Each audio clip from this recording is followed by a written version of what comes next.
So how not to look stupid as a commercial real estate agent, the 5 things you must know so you won't be completely humiliated in this job. Let's face it, this is a tough business. If you don't have a thick skin, if you can't handle the high stress, the pressure of having to work with these business owners, having to help them to succeed in their business, having to help businesses to expand, having to create jobs, create more tax revenue to benefit your community.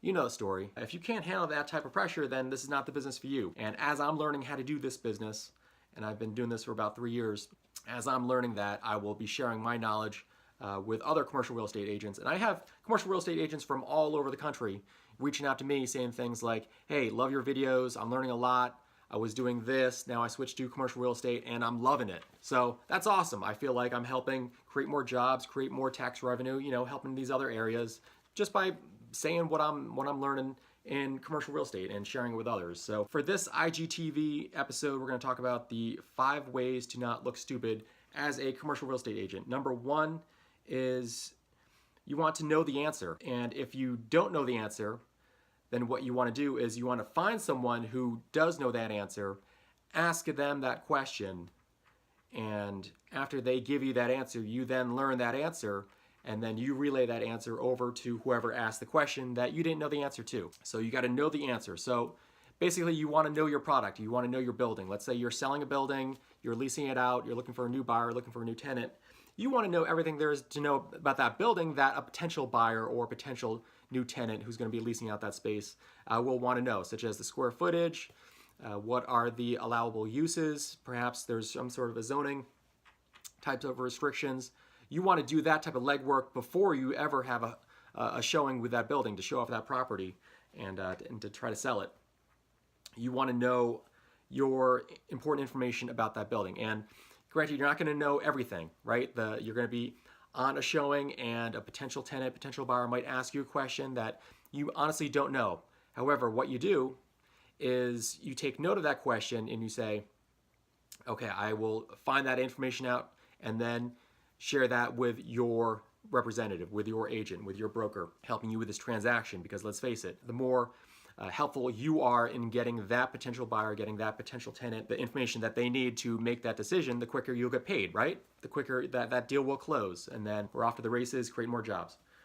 Next, you want to return all calls and emails promptly that you receive from other agents and clients and people inquiring about buildings for sale and businesses and various opportunities. You want to get back to these people because the quicker that you get back to these people, you answer their question, the sooner that they'll know the answer, and then the sooner that that deal will be closed, or the sooner that that client will say, hey, you're doing a great job, I want you to list a few of these other commercial buildings that I have. Or they might say, hey, I'm really interested in that building that we checked out the other day, I'm ready to write up an offer, let's do this. The faster that you can have those types of conversations, and you want to hear those types of conversations more, right? So return all your calls, return all your emails, get back to people within hours, okay? Within hours. If you can't get to a call, try to duck out, check the voicemail, and then get back to that person if it warrants a return call. Or I know you have your phone on you pretty much 24/7, so make sure you keep your email handy, you're checking that, refreshing it constantly, and looking for new communications, new opportunities, new inquiries coming in. You should be someone who has email on their phone and you're checking it on the regular. Next is you want to know the lingo. This is a big one. Now, I wrote an article, and I'll include a link to that in the description, but it's the 5 commercial real estate phrases that make you look smart. And these are the various phrases, the lingo, how commercial real estate agents talk, because we do have our own type of language that we use. And let's say you're a residential agent. I've had residential agents tell me, hey, you guys talk like a different type of language. What do you mean by feet? Is that the same thing as square feet? And yes, we say feet, which means the square footage, the rentable square feet. That's available in that property for sale or lease. And we also say things like upside, as in this potential deal has a tremendous upside because there's great redevelopment opportunities that can happen. You know, we talk like that, we talk quickly, we get back to people quickly, and we want business to be done quickly. And that's the whole reason that we use certain phrases. And again, I won't go through all those phrases now, but I will include a link to that article on the phrases you need to know if you want to be successful in commercial real estate. Next is you want to get a mentor. Now, this is someone who has experience selling buildings, has experience working with tenants, finding them new locations, has experience working with investors who are maybe looking at multifamily apartment complexes, and they're looking to evaluate, well, what's the best cap rate, what makes the most sense, which building has the most upside, you know, what's the least amount of expenses I can put into this. You need to learn from someone who has advised these types of individuals on these types of transactions, and you want to be able to learn as much as you can so that you can then continue that knowledge and help other investors, help other business owners, help other companies to grow, to expand. This is why you're in this business, right?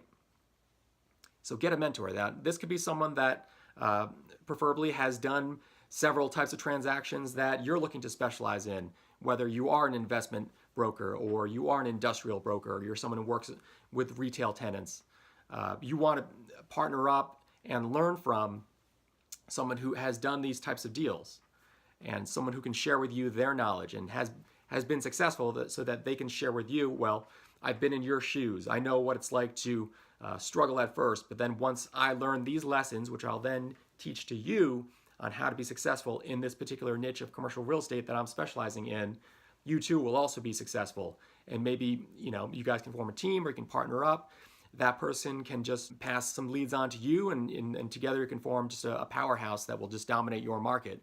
That's a potential version of reality that could happen if you get a mentor. And lastly, you want to share your knowledge.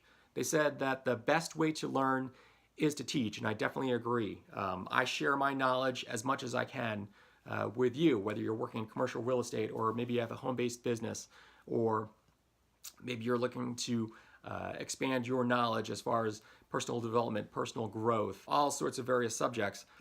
As I learn it, I then share it with you, maybe in the form of these IGTV videos, or YouTube videos, or Facebook Live videos, or memes, or blog posts, or email newsletter, that sort of thing.